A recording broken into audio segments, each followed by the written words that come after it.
আসসালামু আলাইকুম, সবাইকে স্বাগতম। আইসিটি বিষয়ের একাদশ ও দ্বাদশ শ্রেণীর আইসিটি বিষয়ের এই যে দ্বিতীয় অধ্যায় সম্পর্কিত এই এইচএসসি কুমিল্লা বোর্ড 2019 সালে যে সৃজনশীল প্রশ্নটি এসেছিল ওই প্রশ্নের সঠিক সমাধানের জন্য তোমাদের সাথে আছি আমি মোহাম্মদ সিরাজুল ইসলাম। চলো শুরু করা যাক। প্রথমে প্রশ্নটা দেখে নেব, প্রশ্নে কি বলা আছে। এই যে প্রশ্নটা উপস্থাপন করলাম, এইখানে একটা লিস্ট দেয়া আছে, টোপোলজির লিস্ট। তো এই উদ্দীপকের আলোকে গ এবং ঘ নং প্রশ্নের উত্তর দিতে হবে। ক এবং খ এই দুটো কিন্তু উদ্দীপক ছাড়াই দেওয়া যায়। তাহলে আমরা ক আর খ আগে লিখে নিই, তারপরে উদ্দীপক পড়ে গ ঘ উত্তর দিব। তো ক নাম্বারে বলেছে ক্লাউড কম্পিউটিং কি। এইভাবে ক্লাউড কম্পিউটিংয়ের সংজ্ঞাটা লিখতে পারি আমরা। লক্ষ্য করি ক্লাউড কম্পিউটিং বলতে কি বুঝি। তো এইভাবে আমরা সংজ্ঞাটা লিখতে পারি। বিভিন্ন ধরনের কম্পিউটার রিসোর্স যেমন স্টোরেজ, নেটওয়ার্ক, সফটওয়্যার ইত্যাদি এই অনলাইন পরিষেবা গ্রহণ করার জন্য যে পদ্ধতি, এটি হচ্ছে ক্লাউড কম্পিউটিং। অর্থাৎ ক্লাউড কম্পিউটিং হচ্ছে একটি অনলাইন পরিষেবা, অনলাইন ইন্টারনেট পরিষেবা। যেমন আমি এই অনলাইন প্ল্যাটফর্ম ব্যবহার করে অনেক সময় এই যে গুগল ড্রাইভে বিভিন্ন তথ্য রাখি, তা ফ্রি স্পেস পাই, ফ্রি পাচ্ছি। আবার অনেক সময় ভাড়ার বিনিময়েও রাখি, স্পেস কেনা যায়, তাই না? আবার বিভিন্ন নেটওয়ার্কে বিভিন্ন তথ্য শেয়ার করা যায়। গুগল ডক্স সহ আরও বিভিন্ন তথ্য আমি তৈরি করে আরেকজনের কাছে পাঠিয়ে দিতে পারি এবং সেটি গুগল ড্রাইভে সংরক্ষিত থাকে। তো এই যে তথ্যগুলি আমরা অনলাইন পরিষেবা পাই, আবার সফটওয়্যার আপডেট করতে পারি, ডাউনলোড করতে পারি, আপলোড করতে পারি। এই সিস্টেমগুলোই হচ্ছে ক্লাউড কম্পিউটিং, যাকে বলে অনলাইন পরিষেবা। ক্লাউড কম্পিউটিংয়ের মাধ্যমে বিভিন্ন সুবিধা আমরা পেয়ে থাকি।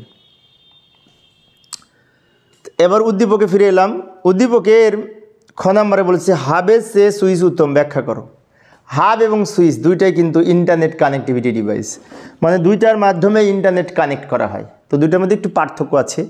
পার্থক্য হচ্ছে সুইচটা ভালো, কেন ভালো সে বিষয়ে ব্যাখ্যা এখন দিব। তো লক্ষ্য করি এইভাবে আমরা লিখতে পারি, হাব অপেক্ষা সুইচ উত্তম, কারণ নিম্নরূপ। হাব এবং সুইচ উভয়ই ইন্টারনেট কানেক্টিভিটি ডিভাইস, যা ব্যবহার করে একাধিক ডিভাইসে ইন্টারনেট সংযোগ দেওয়া হয়। তাহলে হাব একটি ইন্টারনেট কানেক্টিভিটি ডিভাইস, যার মাধ্যমে ইন্টারনেট কানেক্ট করা হয়। আবার সুইচও একটি ইন্টারনেট কানেক্টিভিটি ডিভাইস, যার মাধ্যমে ইন্টারনেট কানেক্ট করা হয়, সংযুক্ত করা হয় একাধিক ডিভাইসকে। কিন্তু এই ক্ষেত্রে এই হাব অপেক্ষা সুইচ পার্থক্য যেখানে, সেখানে হচ্ছে বুদ্ধিমত্তায় পার্থক্য।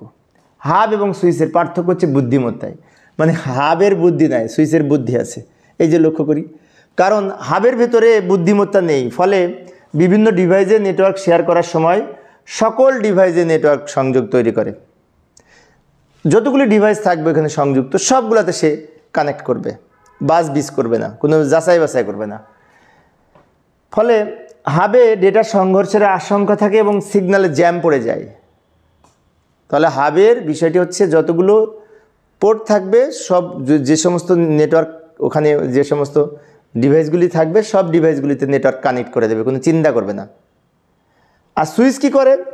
সুইচ একটি বুদ্ধিমান নেটওয়ার্ক কানেক্টিভিটি ডিভাইস, সেজন্য এটাকে সুইচ একটি বুদ্ধিমান নেটওয়ার্ক ডিভাইস, যা সংঘর্ষ এড়ানোর জন্য প্রতিটি কম্পিউটারের অ্যাড্রেস ব্যবহার করে সুনির্দিষ্ট ডিভাইসে পাঠায়, নির্দিষ্ট ডিভাইসে পাঠায়, টার্গেটকৃত অর্থাৎ বাছাইকৃত ডিভাইসে পাঠায়। অর্থাৎ সুইচের মাধ্যমে কি করা যায়? নির্দিষ্ট ডিভাইসে ইন্টারনেট কানেক্ট দেওয়া যায়। আর হাবের মাধ্যমে নির্দিষ্ট করা যায় না, সবগুলোতে সে কানেক্ট করে। এবং আরেকটু সুবিধা হচ্ছে, সুইচ দুর্বল হয়ে পড়ার সংকেতকে শক্তিশালী করে গন্তব্যে পৌঁছাতে হেল্প করে। সুইচ কী করে? ডেটা ফিল্টার করে দুর্বল নেটওয়ার্ককে সবল করে, শক্তিশালী করে গন্তব্যে প্রেরণ করে। তাই এই সমস্ত আলোচনা থেকে বলা যায় যে হাব অপেক্ষা সুইচের মধ্যে কিছু পার্থক্য রয়েছে। সেক্ষেত্রে হাব অপেক্ষা সুইচ অধিক ভালো এবং উত্তম। তো এইভাবে আমরা ব্যাখ্যাটা দিতে পারি। আমি মূলত নিজের মতো করে লিখেছি, তোমরা এইভাবে এর আলোকে নিজের মতো করে লিখতে পারবে। আমি জাস্ট বুঝিয়ে দিয়েছি। অর্থাৎ এর পরিপ্রেক্ষিতে একটা জিনিস বুঝতে পারলাম, সুইচ নেটওয়ার্কের যে তথ্য ওইটা শেয়ার করার সময় বাছাইকৃত কম্পিউটারে পাঠায়, আর হাব সবগুলোতে পাঠায়। সেজন্য হাবের চেয়ে সুইচ ভালো, কারণ সুইচের মাধ্যমে ডেটা ফিল্টারিং করা যায়। এই ছিল খ নাম্বারের উত্তর। তো আমরা আবার উদ্দীপকে ফিরে যাব। উদ্দীপকে গ নম্বরে বলেছে উদ্দীপকের চিত্রের নেটওয়ার্কটি দূরত্ব বিবেচনায় কোন ধরনের নেটওয়ার্ক। তো দূরত্ব বিবেচনায় বিভিন্নভাবে নেটওয়ার্ককে ভাগ করা যায়, যেমন প্যান, ল্যান, ম্যান, ওয়ান, তাই না, পার্সোনাল এরিয়া নেটওয়ার্ক, তারপরে metropolitan area network, local area network. তো আমরা এখন এই চিত্রটি লক্ষ্যগুলো দেখতে পাই যে এইখানে এই একটা প্রতিষ্ঠানের বিভিন্ন কম্পিউটারের মধ্যে কানেক্ট, তাই না। তার মানে এটা লোকাল এরিয়া নেটওয়ার্ক বা ল্যান ব্যবহার করা হয়েছে। ল্যান লোকাল এরিয়া নেটওয়ার্কের ব্যাখ্যা দিব, এইভাবে ব্যাখ্যাটা দিতে পারি। লক্ষ্য করি, প্রথমে লিখব ভৌগোলিক বিস্তৃতি ও দূরত্ব বিবেচনার উপর ভিত্তি করে নেটওয়ার্ককে প্যান, ল্যান, ম্যান, ওয়ান ইত্যাদি শ্রেণীতে ভাগ করা যায়। প্যান বলতে পার্সোনাল এরিয়া নেটওয়ার্ক, ল্যান মানে লোকাল এরিয়া নেটওয়ার্ক, আর ম্যান মানে metropolitan area network, wide area network, one মানে। এই ধরনের একটা ডিভাইস থেকে আমরা একাধিক ডিভাইসকে সংযুক্ত করব, এই ধরনের নেটওয়ার্ককে বলে ল্যান বা লোকাল এরিয়া নেটওয়ার্ক। যেমন ওয়াইফাই চালাই আমরা লোকাল এরিয়া নেটওয়ার্ক ব্যবহার করে, ল্যান ব্যবহার করে ওয়াইফাই চালাই, তাই না। আবার প্যান ব্যবহার করে ওই যে ব্লুটুথ চালাই। এবার উদ্দীপকে বর্ণিত নেটওয়ার্কটি দূরত্ব বিবেচনায় লোকাল এরিয়া নেটওয়ার্ক বা ল্যান ব্যবহার করা হয়েছে। এখন ল্যান কাকে বলে, ল্যানের ব্যাখ্যা দিব। ল্যানের পূর্ণরূপ হচ্ছে লোকাল এরিয়া নেটওয়ার্ক। একই ভবনের পাশাপাশি একাধিক কম্পিউটারের মধ্যে আমরা যদি সংযোগ দিতে চাই তাহলে যে নেটওয়ার্ক ব্যবহার করা হয় তাকে ল্যান বলে।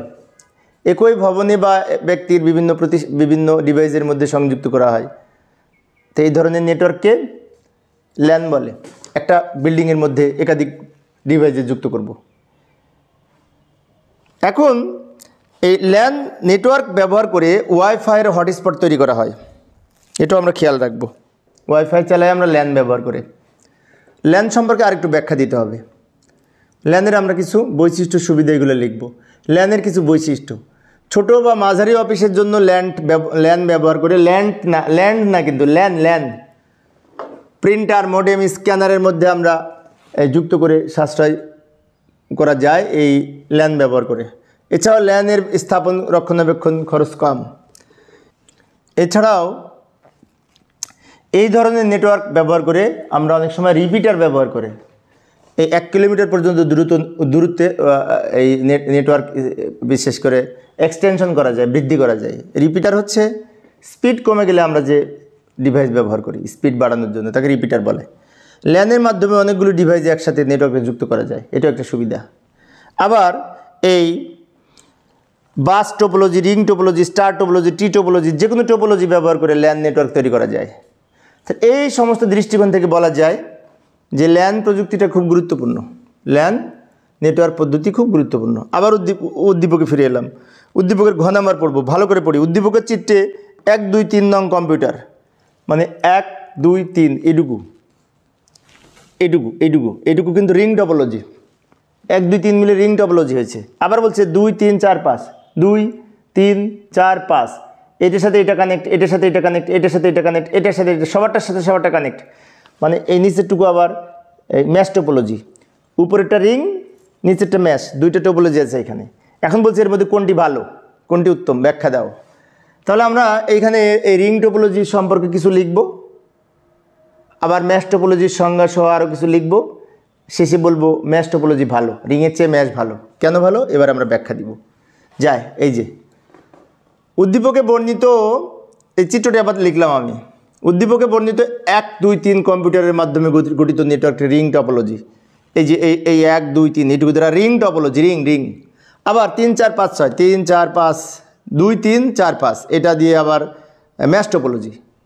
তাহলে এটা হচ্ছে রিং, এটা হচ্ছে ম্যাশ। সে কথাটা আমরা এখানে লিখলাম যে 1, 2, 3 নং কম্পিউটারের মাধ্যমে রিং টোপোলজি তৈরি হয়েছে, 2, 3, 4, 5 এগুলির মাধ্যমে ম্যাশ টোপোলজি তৈরি হয়েছে। এখন ম্যাশ টোপোলজি এবং রিং টোপোলজির মধ্যে ম্যাশ টোপোলজি উত্তম।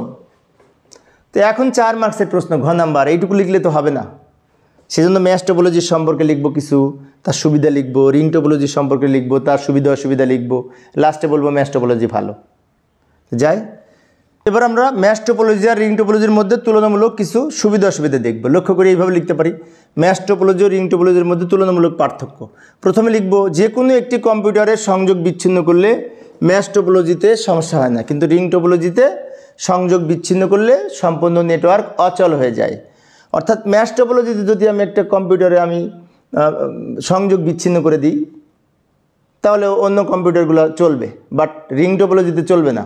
রিং টোপোলজি তো রাউন্ডে চলে, একটা যদি ডিস্টার্ব হয় সবগুলো অচল হয়ে যাবে। আবার নেটওয়ার্কের কোনো কম্পিউটারকে সরিয়ে নিলে ম্যাশ টোপোলজিতে সমস্যা হয় না, কিন্তু রিং টোপোলজিতে সমস্যা হয়। আবার ম্যাশ টোপোলজিতে যে কোনো কম্পিউটারের যদি কোনো কম্পিউটারের ডেটা পাঠাতে হয় তাহলে আমাদের যে কোনো কম্পিউটার থেকে যে কোনো কম্পিউটারে ডেটা পাঠাতে পারবো, কিন্তু রিং টোপোলজিতে পাশাপাশি কম্পিউটারের মধ্যে ডেটা স্থানান্তর হয়। রিং টোপোলজিতে যদি মনে করি রিং আকারে আসে তো এই কম্পিউটারটা এই দুইটার সাথে পাবে, অন্যগুলির সাথে পাবে না।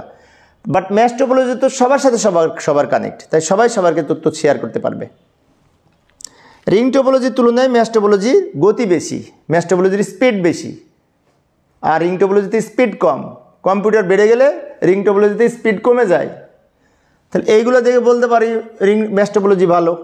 আরও কিছু লিখবো আমরা, শুধু এইগুলো না, যেহেতু 4 মার্কসের প্রশ্ন তো এটা বেশি করে লিখতে হবে। ম্যাশ টোপোলজির মাধ্যমে ম্যাশ টোপোলজির সবচেয়ে যেটি বড় সুবিধা সেটি হচ্ছে সংযোগ অকেজো হলে, একটি সংযোগ অকেজো হলে মানে কোনো নেটওয়ার্ক অকেজো হওয়ার সম্ভাবনা নেই, কিন্তু রিং টোপোলজিতে একটি কম্পিউটারে অকেজো হলে সম্পূর্ণ নেটওয়ার্ক বিকল হয়ে যায়। সবচেয়ে যেটা বড় সুবিধা, ম্যাশ টোপোলজিতে কোনো একটি কম্পিউটারের সংযোগ অকেজো হলে বা বিচ্ছিন্ন হলে কোনো সমস্যা হয় না, কিন্তু রিং টোপোলজিতে একটি কম্পিউটার যদি অকেজো হয় সম্পূর্ণ নেটওয়ার্ক বিকল হয়ে যায়, বিচ্ছিন্ন সম্পূর্ণ নেটওয়ার্ক বন্ধ হয়ে যায় একটা কম্পিউটার যদি ডিস্টার্ব হয়। ম্যাশ টোপোলজির কোনো সমস্যা হলে তা নির্ণয় করা সহজ, কিন্তু রিং টোপোলজিতে নির্ণয় করা জটিল কোন কম্পিউটারে প্রবলেম হয়েছে। কম্পিউটারের সংখ্যা বৃদ্ধি পেলেও ম্যাশ টোপোলজির গতি কমে না, কিন্তু কম্পিউটারের সংখ্যা বৃদ্ধি পেলে রিং টোপোলজির গতি কমে যায়। তাই উপরোক্ত আলোচনা থেকে বলা যায় যে ম্যাশ টোপোলজি রিং টোপোলজি অপেক্ষা উত্তম, অধিক উত্তম। এইভাবে আমরা ব্যাখ্যা দিতে পারি।